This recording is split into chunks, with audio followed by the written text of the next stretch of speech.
Olá, nós estamos no laccursos.com.br, eu sou Rodrigo Belmonte e a aula de hoje é sobre o Programa Nacional de Participação Social, né? O Programa Nacional de Participação Social é um programa do governo federal que de alguma maneira tenta transformar a democracia brasileira numa democracia participativa, em que o cidadão participa efetivamente das políticas públicas desse país. A gente vai ver na aula de hoje uma série de informações, é uma aula um pouco pesada, um pouco maçante, porque a gente vai analisar esse decreto aqui, ó, o decreto 8.243, que é o decreto presidencial que instituiu a Política Nacional de Participação Social. Essa política é extremamente importante, ela está inserida dentro da matéria de direitos humanos, vem caindo em alguns concursos de forma muito tímida ainda, tanto que foi super difícil achar questões de prova com base neste decreto. Porque o que acontece? Ou melhor, o que acontecia? Antes do decreto, tínhamos portarias de ministérios, portarias da Presidência da República, mas não havia um decreto, que é uma norma mais robusta, mais detalhada. E essas portarias estabeleciam algumas regras esparsas sobre a participação social, participação do cidadão na administração pública. Então as questões de prova, boa parte delas, é baseada nas portarias que existiam anteriormente. E nós não temos uma oferta grande com base no decreto. Por quê? Porque o decreto é relativamente novo. Ele é de 2014, então não deu nem tempo ainda de cair em prova. Isso quer dizer que numa prova de concurso público que apareça a Política Nacional de Participação Social, vai despencar o decreto. Meu amigão, minha amigona do laccursos.com.br, esse decreto é quente para qualquer prova. Por quê? Porque é novidade. E se ele é novidade, o examinador fica com o sorriso aqui, ó. Ele vai cobrar um monte de coisa. E outra coisa legal sobre esse decreto, que é diferente do Programa Nacional de Direitos Humanos, número 3, né? Aquele programa que é gigante, ele tem um anexo absurdamente grande. E é daquele anexo que tem saído algumas questões de prova, como a gente viu na aula sobre o PNDH. Lá a gente tinha questões de provas que se resolviam apenas com a leitura do anexo, que é um monstro, é muito grande. Esse aqui não tem anexo, isso é o bacana, tudo está no texto do decreto, são só 20 artigos, apesar de serem só 20 artigos, tem bastante informação, conforme você viu no material que a gente te mandou aí, tem um material de apoio, leitura contínua do decreto, é importante para a tua prova, beleza? Vamos falar um pouquinho sobre o Programa Nacional de Participação Social. É uma iniciativa do governo federal que de alguma maneira tenta trazer para a administração pública, trazer para a gestão pública o cidadão. Sim, você, meu amigão, você, bonitona do LAC, de alguma maneira poderá participar da administração. Da decisão de algumas medidas que serão tomadas ou que já foram tomadas pelo governo federal, né? Como é que isso funciona na prática? Esse decreto que foi instituído pelo decreto 8.243 de 2014, ele tenta detalhar e regulamentar formas de participação. Por exemplo, audiência pública. Como eu faço uma audiência pública? Quais são os requisitos mínimos de uma audiência pública? Qual é a formalidade básica para eu aplicar numa audiência pública?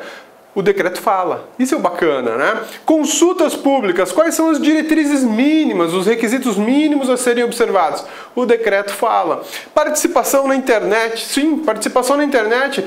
Você monta um blog lá para descer a lenha no governo federal. Beleza? Esse decreto fala de requisitos mínimos que devem observar um blog como esse. Ou melhor ainda, o governo estabelece uma comunicação direta via, sei lá, Facebook, Twitter ou qualquer outra coisa dessas com o cidadão, para ouvir diretamente do cidadão via internet o que ele quer que o governo faça, o que é mais necessário numa gestão de segurança pública, por exemplo. Como vai funcionar essa troca de informações via internet?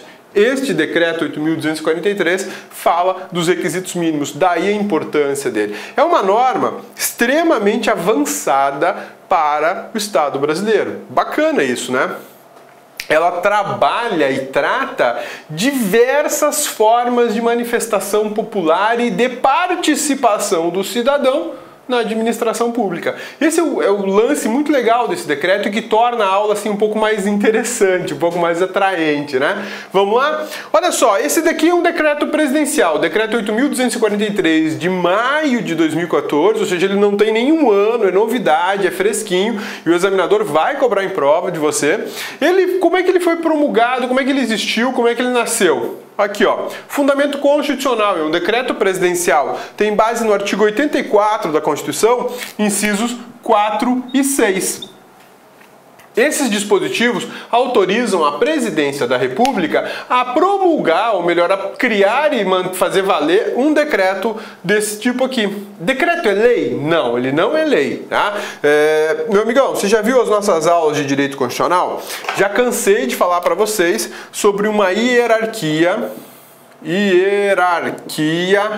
de normas, exatamente, hierarquia de normas ou hierarquia de leis, leis no seu sentido genérico, tá?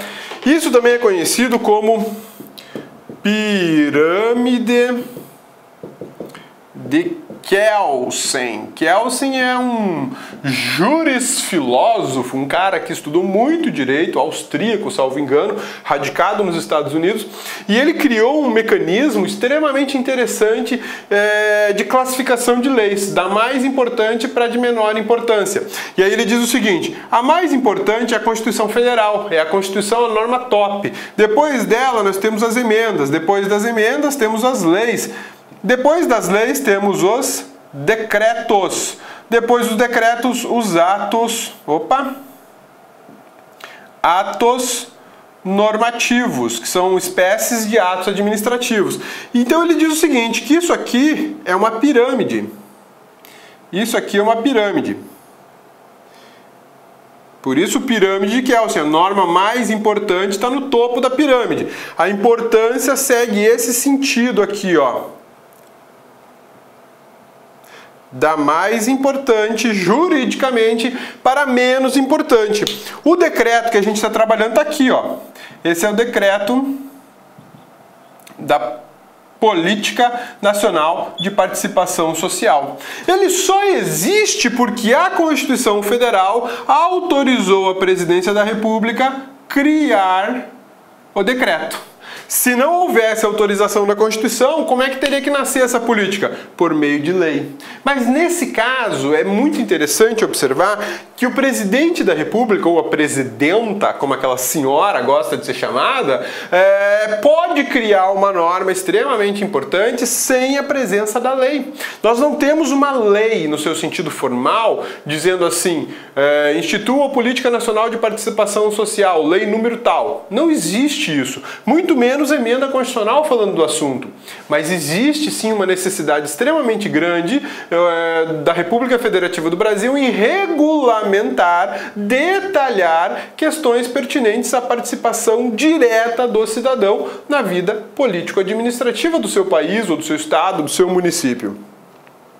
Como é que o governo federal deu solução para essa necessidade de detalhamento, de regulamentação, de explicação de como proceder? Aqui, ó, decreto. Esse decreto rapidamente bolou a estrutura, assinou o documento e mandou para o Diário Oficial. Acabou, tá regulamentado, tá resolvido.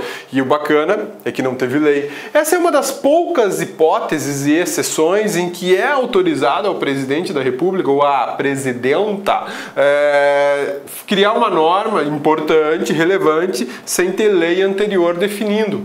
Isso é típico da nossa Constituição. Esse decreto, ele é fruto das constituições anteriores, em que o presidente da República, nas constituições anteriores, se utilizava de decretos presidenciais, como hoje se utilizam das medidas provisórias, né? Beleza? Então, essa ideia é para te mostrar onde é que o decreto está situado no universo jurídico do Estado brasileiro. Ele está aqui embaixo, ó, só está acima de atos administrativos normativos. Beleza? Sussa, tranquilos? Então vamos voltar lá para a nossa tela do decreto, na introdução desse assunto, bem bacana.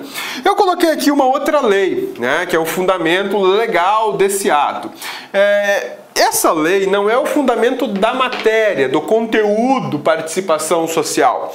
Essa lei aqui, ela regula a atividade da Presidência da República. Ela é que diz quando a Presidência da República e como a Presidência da República deve baixar um decreto.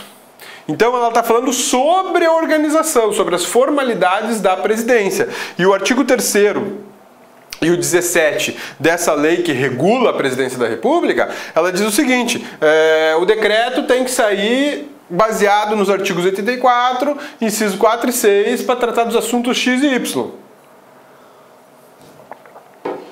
Beleza, tranquilo. Mas ele não está falando, essa lei não fala em momento nenhum de política nacional de participação social. Quem vai falar isso, quem inovou o mundo jurídico brasileiro sobre esse assunto foi o decreto, tá? O decreto ele tem objetivos gerais e objetivos específicos. Esse decreto da Política Nacional de Participação Social, ele tem objetivos gerais, amplos, né? E objetivos detalhados, específicos. Nós vamos trabalhar os dois na aula de hoje. Objetivo geral: fortalecer e articular os mecanismos e as instâncias democráticas de diálogo. Essa palavrinha está sempre presente aqui no decreto, diálogo, e a atuação conjunta entre a administração pública federal e a sociedade civil. Legal isso, né? Se a gente for desenhar, a gente pode fazer o seguinte, ó. De maneira rápida e simples, vamos pensar da seguinte forma. Esse aqui é o Estado brasileiro, ok? Este é o Estado brasileiro. E o Estado brasileiro adota suas medidas, funciona, trabalha, piriri, pororó. Esse aqui é o cabeça, o cidadão.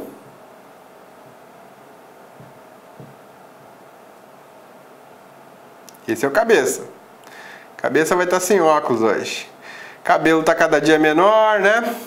Esse aqui é o cabeça, beleza? Como é que o cabeça participa dessa administração do Estado brasileiro, né? Vou colocar aqui administração do Estado brasileiro. Como é que o cabeça participa? Como é que acontece esse contato, essa ligação, esse link, né? O cabeça quer falar assim: vamos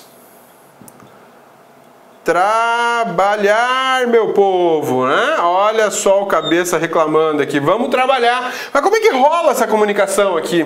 O decreto. O decreto é que garante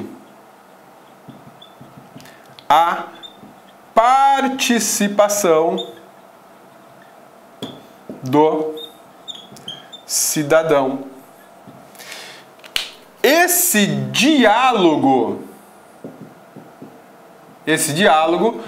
está resolvido, está regulamentado pelo decreto. Então o Estado brasileiro consegue ouvir o que o cabeça quer falar e o cabeça quer falar para o Estado ouvir. Quem é que regulamenta essa relação? Quem é que regulamenta esse diálogo, que é uma palavra super presente nesse decreto o tempo todo? É o próprio decreto. Ele é que estabelece o detalhamento dessa comunicação, né? Quem ouve e quem escuta. E mais, e qual é o feedback do Estado para aquela reclamação social? Então, essa é a ideia extremamente bacana do decreto, uma das normas mais interessantes que eu já conheci, porque ela detalha algo extremamente importante. Ela detalha e ela estimula algo extremamente importante, que é a participação do cidadão na vida política administrativa. Então, olha o objetivo geral do Programa Nacional de Participação Social: fortalecer e articular os mecanismos e as instâncias democráticas, ou seja, na civilização, eu não vou levar tudo na pancada, né? De diálogo e atuação conjunta entre a administração pública federal e a sociedade. Aqui a gente tem a administração pública federal, mas esse modelo de diálogo ele pode ser reproduzido nos estados, nos municípios e também lá no DF, lá pros candangos. Um abraço pra gurizada do DF. Beleza? Sussa, tranquilos? Então vamos lá. Esse decreto ainda, ele prevê algumas outras informações bacanas. Ele traz, na verdade, conceitos, definições. O que é sociedade civil? O que é audiência pública? O que é consulta? Tudo que o decreto regulamenta, por exemplo, a comunicação virtual. Ele diz aqui primeiro o que é comunicação virtual. Tem uma outra lei no Brasil extremamente importante que segue esse mecanismo aqui de dar conceitos. O legislador não tem que dar conceito algum, ele tem que fazer norma e ponto final. Mas, infelizmente ou felizmente, duas leis, ou melhor, duas normas têm destaque no direito brasileiro. A lei de licitações, que traz diversos conceitos, o que é compra, o que é serviço e por aí vai. E esse decreto, que vem dizer o que é sociedade civil, o que é audiência pública, o que é consulta, o que é ambiente virtual e por aí vai. Olha a primeira definição ou conceito do decreto. O que é sociedade civil? O cidadão, os coletivos, os movimentos sociais institucionalizados ou não institucionalizados, suas redes e suas organizações. Bacana, né? O cabeça é a sociedade civil. O grupo de alunos do laccursos.com.br é a sociedade civil. Os movimentos sociais, ou Fora Dilma, por exemplo, é sociedade civil, que pode ser institucionalizado ou não institucionalizado. Como assim institucionalizado? Criou-se uma instituição. Aqui no Mato Grosso nós temos uma instituição muito bacana de combate à corrupção, a ONG da corrupção. Tudo que há de corrupção no Estado, esse pessoal dessa ONG vai lá e bate na porta do Ministério Público, da polícia, do governo do Estado, do Legislativo, porque eles querem que tudo seja apurado. Existe uma instituição, existe uma figura, uma pessoa jurídica de direito privado que atua. Ou não institucionalizados. As manifestações que o Brasil está vivendo hoje, né? Todo final de semana tem uma em algum lugar. Essas manifestações não são institucionalizadas, elas até muitas vezes não são nem coordenadas, elas são um pouco bagunçadas, mas o fato é que elas existem e isso é chamado de sociedade civil, suas redes e suas organizações. Vamos analisar outros conceitos. Conselho de Políticas Públicas. O Conselho de Políticas Públicas é instância colegiada, temática permanente, instituída por ato normativo, de diálogo entre a sociedade civil e o governo, para promover a participação no processo decisório e na gestão de políticas públicas. Isso aqui parece hebraico, né? Para quem não percebeu ainda que pode atuar na administração pública. Aqui existe um conselho de pessoas que são nomeadas pela Secretaria-Geral da Presidência da República por um ato normativo, é um ato administrativo que nomeia fulano, beltrano, cicrano, para que eles trabalhem de alguma maneira lá. E qual que é a responsabilidade desse conselho? Olha só, estabelecer o diálogo entre a sociedade civil e o governo. É ele que vai coordenar boa parte desses trabalhos. Vai dizer, olha, vamos ter audiência pública no dia tal, em tal lugar, chame as pessoas, publique no Diário Oficial. Ó, vamos criar um blog sobre o assunto Petrobras e o Petrolão. E vamos deixar as pessoas lá, dar seu recado, falar o que eles querem que seja feito. E vamos mostrar para eles o que tem sido feito. Enfim, esse conselho é que vai fiscalizar, tá? Comissão de Políticas Públicas também é uma instância colegiada, temática, instituída por ato normativo, criada para o diálogo entre a sociedade civil e o governo em torno de objetivo específico com prazo de funcionamento vinculado ao cumprimento de suas finalidades. Olha que interessante. Qual a diferença do Conselho de Políticas Públicas para a Comissão de Políticas Públicas? Isso é super importante e cai em prova. Olha lá. Esta é uma comissão permanente. Esse conselho ele é permanente. A comissão ela é temporária. A comissão ela é temporária. E ela está vinculada, vinculado o tempo de funcionamento dela, está vinculado ao cumprimento dos objetivos que ela deve atingir. Atingir os objetivos? Acabou. O que eles têm em comum? Conselho de Políticas Públicas é uma instância colegiada. Comissão de Políticas Públicas é uma instância colegiada. Conselho de Políticas Públicas é por tema, ela é temático. Cada conselho vai ter um tema. Comissão também é temática. Conselho, instituído por ato normativo. Comissão, instituída por ato normativo. Ambos vão fortalecer e vão criar diálogos entre sociedade civil e governo. Só que aqui é um diálogo geral. E aqui é um diálogo específico. Eu tenho um tema aqui, educação. Tudo sobre educação eu vou tratar aqui. Na comissão, eu tenho um tema, educação, mas é educação indígena em Mato Grosso. É bem específico. E aí essa comissão vai trabalhar sobre esse assunto até atingir o objetivo seguinte: identificar as aldeias indígenas que não têm escola. Pronto. Atingiu? Dissolve a comissão. Então, muito cuidado. Isso aqui são formas de trabalho para garantir a participação social. Pô, mas como é que eu, cabeça, vou participar de um conselho? Sou nomeado. A presidência da República me nomeia para ir lá participar. E é um serviço não remunerado, mas de relevância pública. Isso quer dizer que se o cabeça praticar um crime e ter participado de um conselho desse, ele não vai ser preso junto com a galera lá da jaula, né? Ele fica numa sala especial até ser julgado culpado ou inocente. Essa é uma das garantias bacanas, né? Como o serviço do Tribunal do Júri, um serviço de relevância. Vamos para outro. Conferência Nacional é outro instrumento de comunicação. Olha só, instância periódica de debate, de formulação e de avaliação sobre temas específicos de interesse público, com a participação do representante do governo e da sociedade civil, podendo contemplar etapas estaduais, distritais, municipais ou regionais, para propor diretrizes e ações acerca do tema tratado. Isso aqui são grandes e gigantescas reuniões que podem ser realizadas no país inteiro sobre assuntos quaisquer que sejam eles, desde que de interesse público. Já a Ouvidoria Pública Federal é diferente.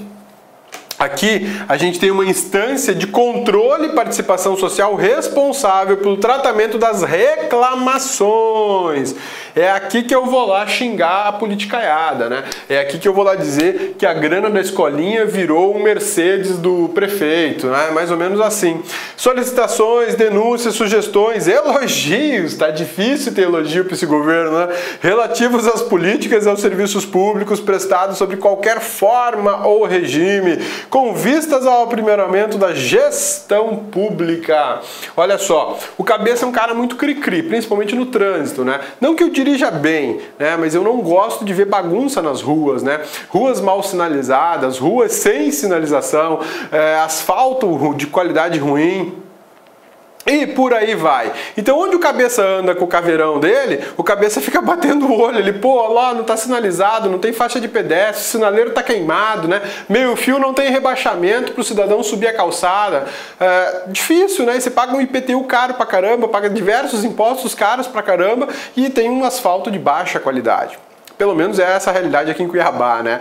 Então veja só, o cabeça tá olhando tudo isso, mas para quem o cabeça reclama, tem hora que o cabeção tá desse tamanho, né? Vai explodir de tanta coisa irregular nas ruas que o cabeça vê. Aqui, ó. Ouvidoria Pública Federal. Os estados podem ter a sua ouvidoria pública estadual e os municípios a sua ouvidoria pública municipal, assim como o DF pode ter a sua ouvidoria pública. Aí o cabeça vai até o local e fala, ó, é o seguinte, ó a fotinho aqui, ó, tirei a fotinho, ó o tamanho desse buraco na pista. Ou melhor, ó a fotinho aqui, ó, cidadãos, uma escola infantil que não tem na rua qualquer sinalização dizendo que existe uma escola, não tem faixa de segurança para as crianças transitarem do lado para o outro para a rua. Ó, isso aqui, ó, na frente da prefeitura não tem rebaixamento na calçada para o cadeirante subir com a sua cadeira de rodas ou para um idoso poder acessar a calçada com maior facilidade. É aqui que a gente reclama. Ouvidoria Pública Federal para questões federais. Ouvidoria Pública Estadual, questões estaduais. Ouvidoria Pública Municipal, questões municipais e por aí vai. Ô cabeça, se eu for na Ouvidoria Pública Federal, cabeça, e reclamar lá que minha rua aqui em casa tá tudo esburacada, provavelmente o pessoal da Ouvidoria Pública Federal falou assim, pô, difícil a sua situação, hein, meu amigão, mas é o seguinte, isso aqui a gente vai remeter para a Ouvidoria Municipal do seu município, porque a Ouvidoria Federal não tem qualquer possibilidade de dar continuidade a essa reclamação, porque a gente não vai resolver nada, que não é o governo federal que resolve o problema de asfalto na frente da sua casa. Quem resolve isso é o município. Então a gente manda isso para o município e é como se você tivesse representado lá no município. Essa é a administração eficiente, né? Olá, meus amigos, minhas amigas, gostou da aula do professor? Professor top de linha. Quer continuar assistindo essa videoaula? Aliás, quer fazer o curso completo da PM do Pará, gente? Ó, completaço, ponto a ponto digital, com essa qualidade de aula que você assistiu. Então, convido vocês a acessar nosso site lacconcurso.com.br, porque lá nós temos o curso completaço da PM do Estado do Pará, 100% do edital, por apenas 10 mensalidades de R$20. Você tem aí o acesso 70 dias. Durante 70 dias você vai poder assistir quantas vezes desejar e na hora que quiser. Tá certo, meus amigos? Além disso, o mais importante, para você fazer um concurso desse, você tem que ter planejamento, você tem que ter estratégia, projeto pedagógico, e nós temos uma baita de uma ferramenta muito bem sucedida, conhecida de Personal Coach. Personal significa pessoal e coach significa treinador. Então aqui você vai ter um treinador pessoal de concurso. Cumpra suas metas de estudos, siga nossas orientações, matricule no nosso curso, que eu tenho certeza que você vai sair muito bem no concurso da PM Pará, lá no dia 31 de julho de 2016. Tá certo, meus amigos? Espero você. Tchau, tchau. Clique lá.